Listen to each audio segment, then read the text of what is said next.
Hello, I'm Joy Ladika and I'm from the Evening Standard, and this is a debate with a difference. On my right is Steve Hilton, on my left is Paul Hilder, and they're the co-founders of CROWDPAC, which is a tech platform, and they're on opposite sides in this referendum. Now, Steve is formerly David Cameron's top advisor, and he strongly championed Vote Leave, the Leave vote along a number of platforms, and Paul comes from left championing platforms like Change.org and 38 Degrees. Now, what they both agree on is they want to give politics back to the people, and the two of them have worked on a design on a tool on the CROWDPAC website in which people can actually choose, pick which way they wish to feel about particular issues, take a questionnaire, and come out with a result. But this is the debate. This point of this debate is to try and flesh out some of those issues between the two of them. Now we're going to ask them both to argue it out head to head and respond to some of the main arguments from that platform. So the referendum's divided the country. Yes. It's divided opinion between the two of you. Do you think you're going to finish this by still talking to each other? I'm planning on it.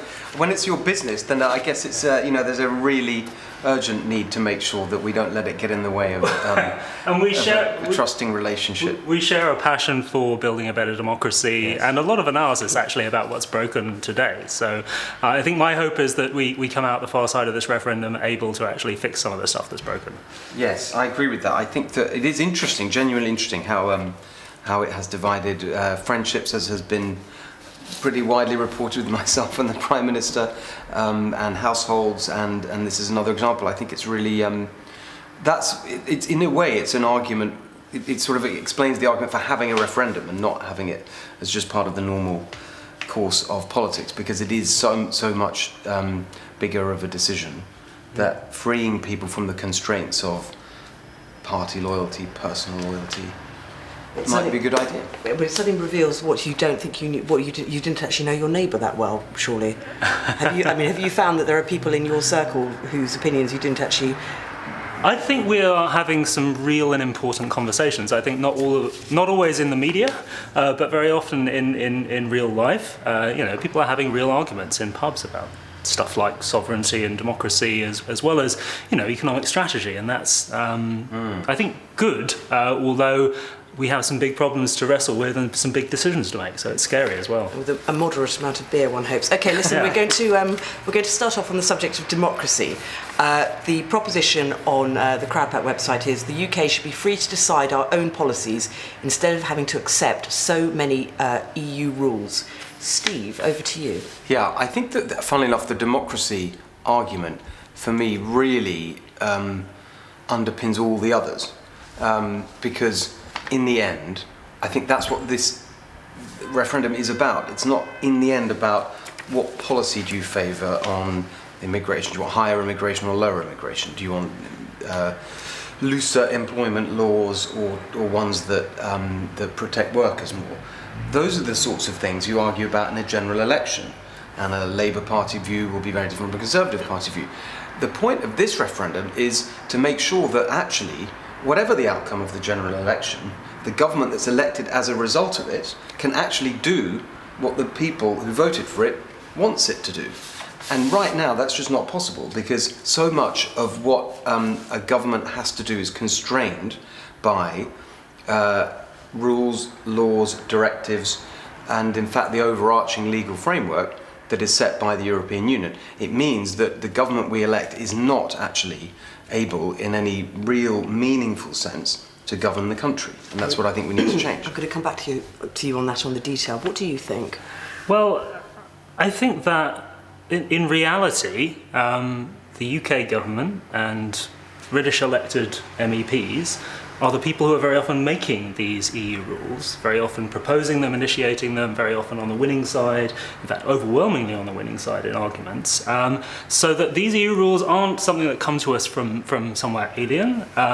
We are a huge stakeholder and player in them, and most of them, things like consumer standards, workers' rights, environmental protection are things which are overwhelmingly good and beneficial for British people. And at the same time, a lot of that that is actually on the more boring, less important side of things as well. And many of the most important decisions are still at the national level. You know, if you think about foreign policy and defence policy, if you think about economic strategy, if you think about most of the issues around welfare, if you think about public services, critical, you know, the health and social care bill, which you were instrumental in pushing forward and I opposed, all of these, you know, decided in Westminster. So I think that there's a way in which people want more control in their lives, absolutely, but a lot of that control, you know, is actually there. It's just that our existing systems, in particular Westminster democracy, is not working incredibly well, and people were looking for something easy to blame, and the EU is that. We're going to talk about some positives in Europe,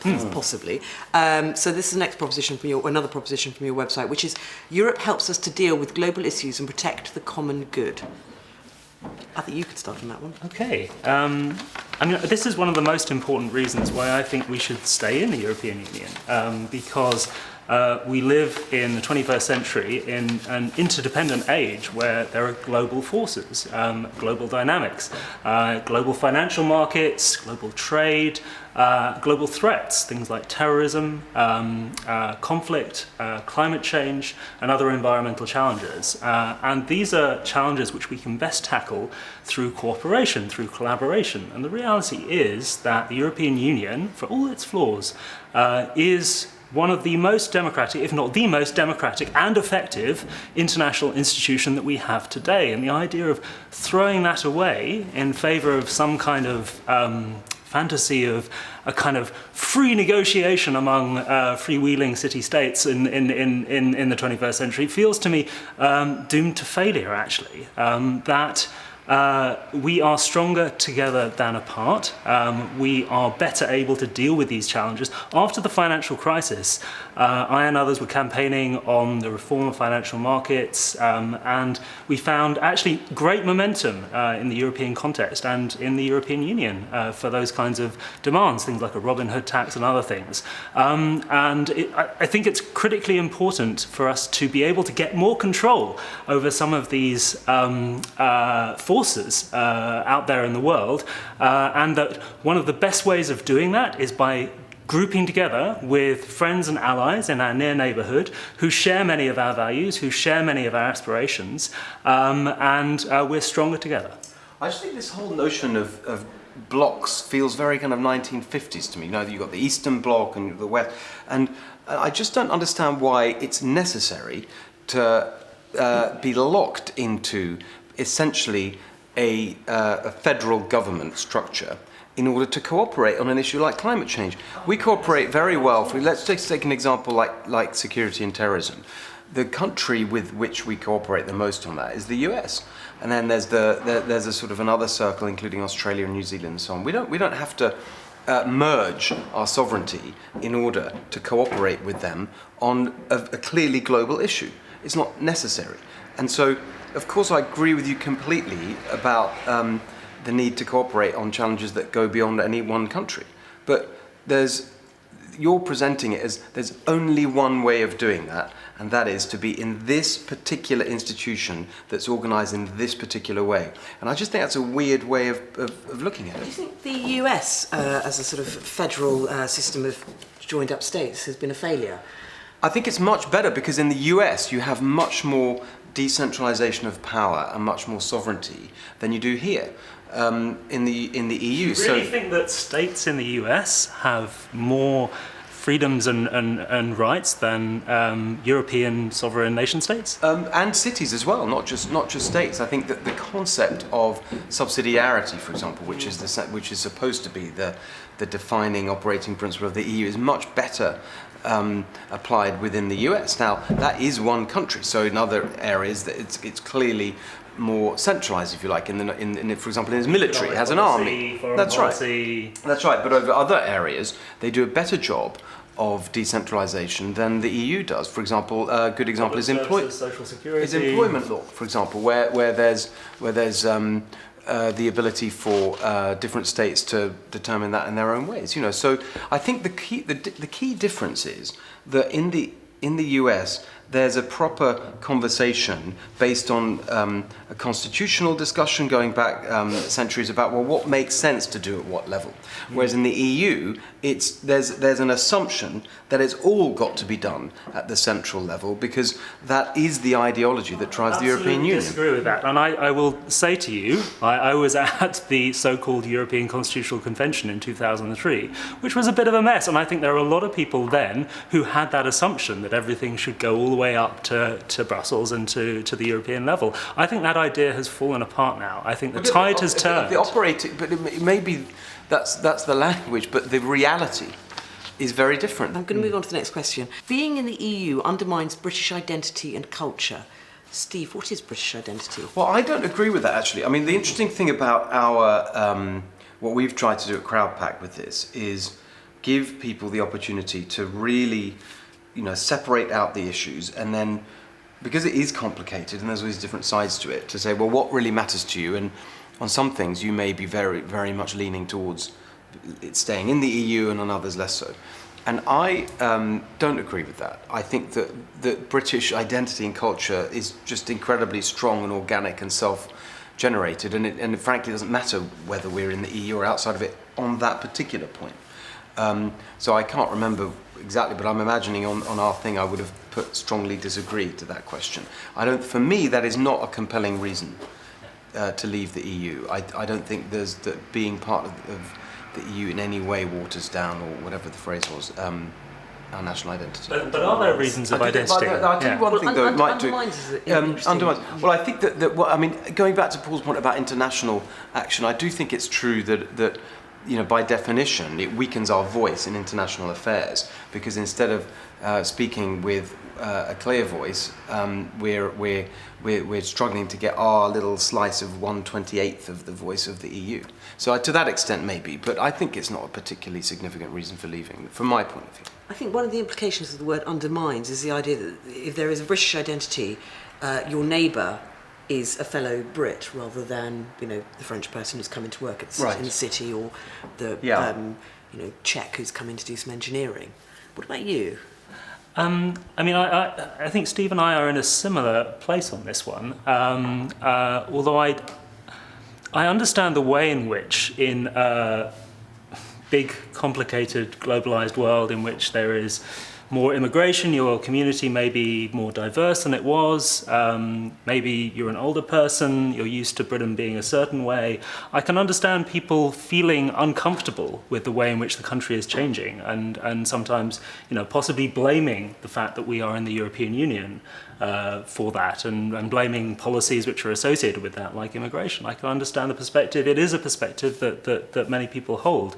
But I think the best way of engaging with that kind of challenge, that insecurity and uncertainty, which people feel in many different parts of the world sometimes about identity, is to remind yourself of precisely what is British culture. British culture is open. It is outward looking. It is about entrepreneurialism and imagination and fair play and all these other things. And that, I don't think, is watered down in any way by being in an alliance of like-minded member states in the European Union, or working with other countries around the world. I think it's only enriched by those connections. Do you think there is such a thing as a European identity? No. I think that's the fundamental problem with believing that you can ever make the EU properly accountable and democratic, because there just isn't a common political culture that would enable you to do that. And although I'm very happy to say I feel European. That's a simple thing to say. I'm happy to say it. My family's from Hungary, etc. I think that's kind of semantic more than really reflecting a deeper sense of culture and identity. But as I say, to your point earlier about being open, I think that is one of the arguments for leaving the EU, because actually being in the EU makes us more closed. It creates a kind of Euro-xenophobia where we are fantastically welcoming and open to the people on our doorstep, but actually really restrictive about the rest of the world. And I think if British culture, and particularly in London, where we're speaking now, is anything, it's global. It's not just European. And our cultural heritage in Britain is actually not even primarily European. It's if you think about the sort of shared experience of history down the years, it encompasses places like Africa and India and the Caribbean, way beyond Europe. That's the British heritage and cultural heritage too. And so it feels really odd to me to limit it to the countries just on our doorstep. But it doesn't need to be exclusive. I feel English first, I feel British second, I probably feel European third, and citizen of the world is somewhere in there as well. I do think that this issue of identity is one of the things that's dividing the country right now. I think both the idea of, what kind of country do you want to live in, and what kind of strategy do you want for the country, are underlying a lot of the arguments that we're having. And I think one of the challenges we are wrestling with here is I think that people in some regions, for instance, London and Scotland, feel more European, more connected to Europe.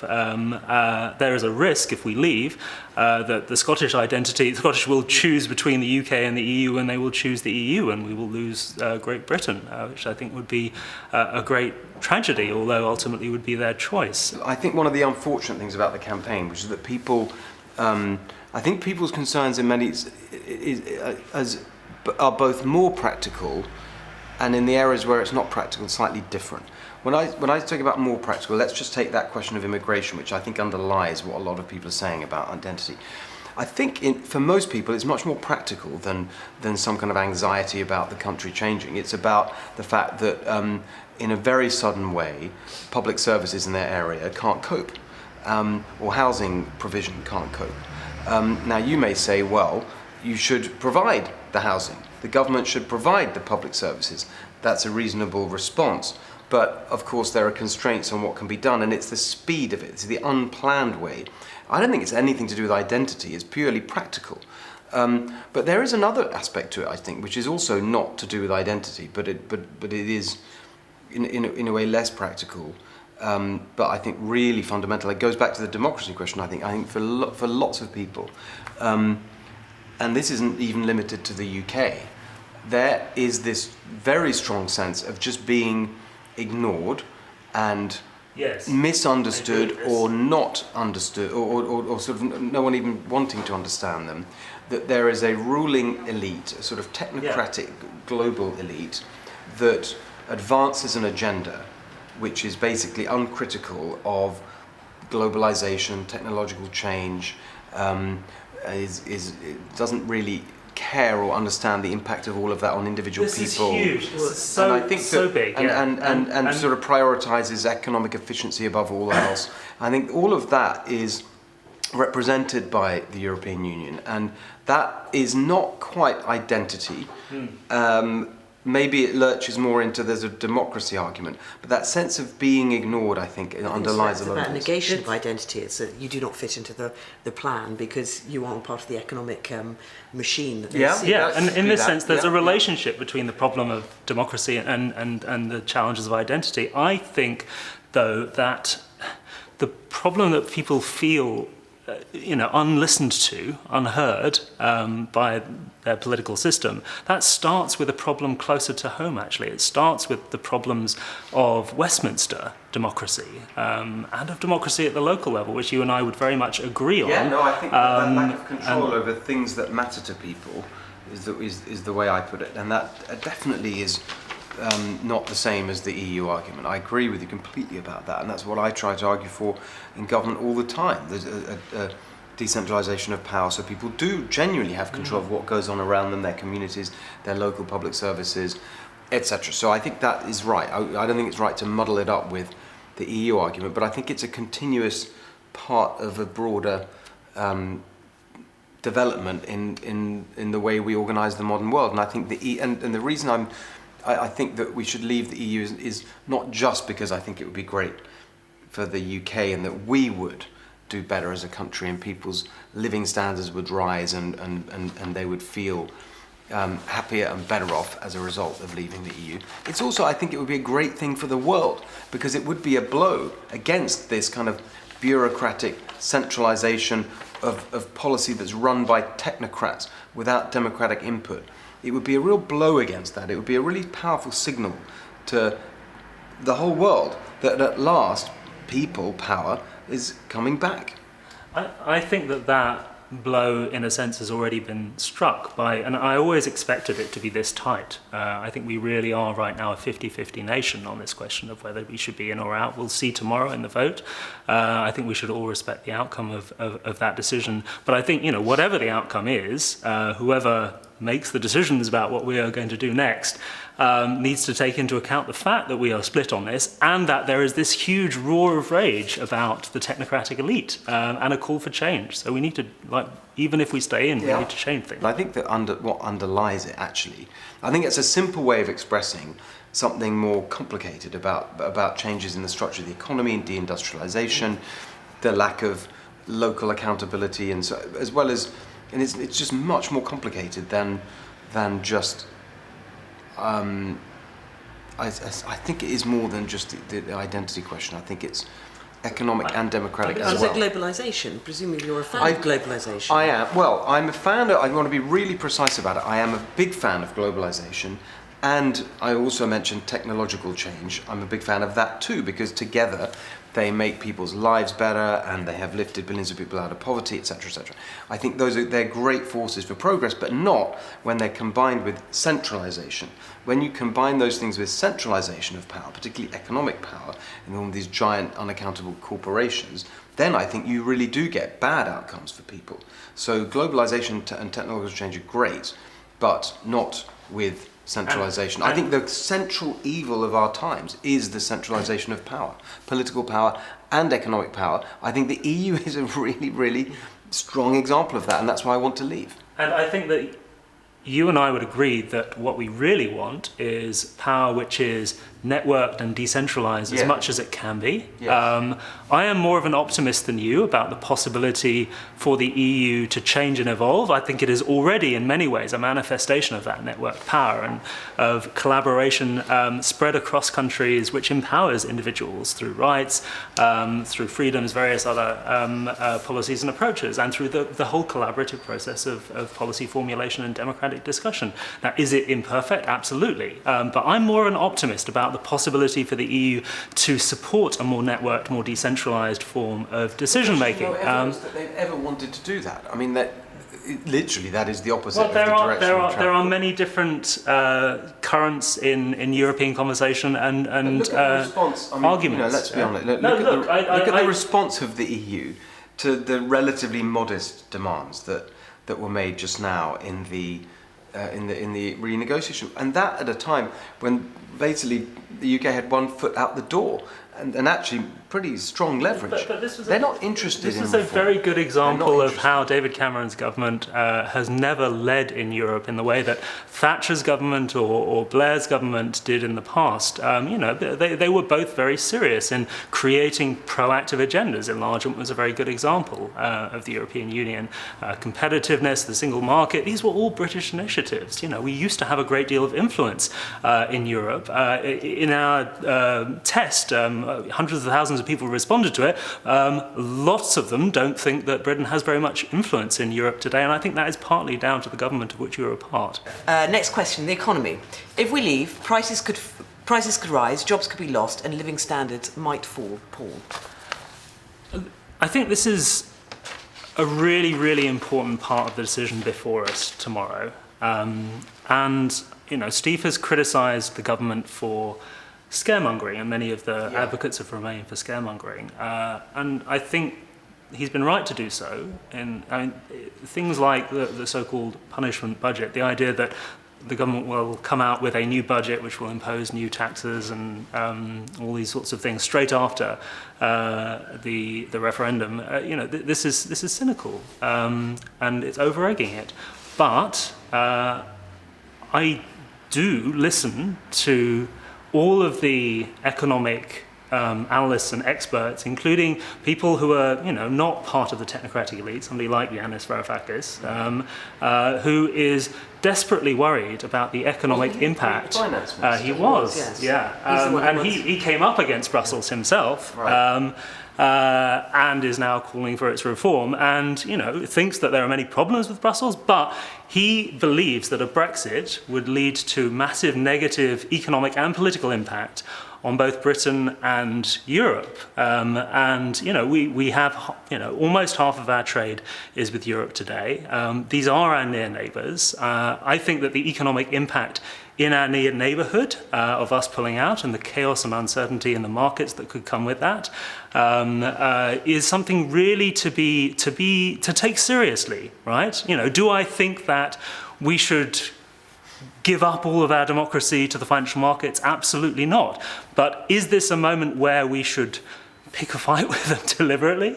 Now, Steve, you're more optimistic about this. You seem to think we might be able to rise out and, in fact, be better off than I think we there's are. a great vanity about politicians who think that the only good things that happen in the world are as a result of their actions and the systems and structures that they set up. Our economic success depends much less on what the trade rules are or whether we're in or out of any particular arrangement than on whether we are designing and making and selling things here that the rest of the world wants to buy. I think that we're in that sense in control of it, and the fact that we're in the EU kind of constrains and narrows our vision. And in fact, I think it's a problem that whatever it is, 45% of our exports are to the EU. It's ridiculous when it's one of the worst performing parts of the world. We should be prioritising the parts of the world that are growing. China and India, places we've got long-standing relationships with. All of that is deprioritised because it's all about the EU. It's deprioritised for business. It's deprioritised in terms of our diplomatic service. It just makes no sense to me to have such a effort and focus on a part of the world that is not doing particularly well economically. So if you're talking about the immediate economic benefits, I think it's much greater from being able, for example, to do a trade deal with America, if that's what you want to see. Now, I don't think that's going to on its own deliver anything particularly transformational, because as I say, I think the real thing is whether we in this country are producing and selling things that people want to buy. But you don't need to be in the idea that just being in the EU guarantees freedom from economic risk, I think is a real fallacy. What you've heard in this campaign is that there's this massive risk of leaving the EU. There's a massive risk of staying in the EU because the future is unpredictable and risky. And the real question in the referendum is not, are there going to be risks? Are there going to be economic shocks? The real question is, what are the arrangements for running our economy in our country that can best help us respond to unpredictable events and manage our economy and put in place the things that we need to boost jobs and living standards in a fast-changing, unpredictable world? And I think the answer to that is that we can control those things rather than having to negotiate everything at a snail's pace with 27 other countries with really different economic circumstances. I think you're overstating the problems, the challenges of economic strategy that come with being in the EU. I think we have a lot of flexibility, and we are sovereign over our own economic strategy, and in very significant respects. I agree with you. We should be doing more business with the rest of the world. It's the 21st century, and that's something we can do whether we're in or out of the European Union. But the reality is the economy runs to a very considerable extent on confidence, and there will be a hit to confidence. What's the most important thing for everybody to remember as they go to the polls tomorrow? For me, it's about two words: people power. I think people feel that they don't have the power to shape the decisions that really affect their lives, and that is coming out in this campaign in a practical sense in their concerns about the economy and their living standards and the way that public services are provided locally. But it's also more of an emotional thing too, a sense of control over the things that matter. And that's why I think from a practical point of view, but also from a more emotional point of view, with your heart and with your head, I think that the right answer is to vote to leave and take back control. And I want to say a couple of things. The first is, I think everybody needs to look at the arguments, look in their own heart, and decide which side of this they're on.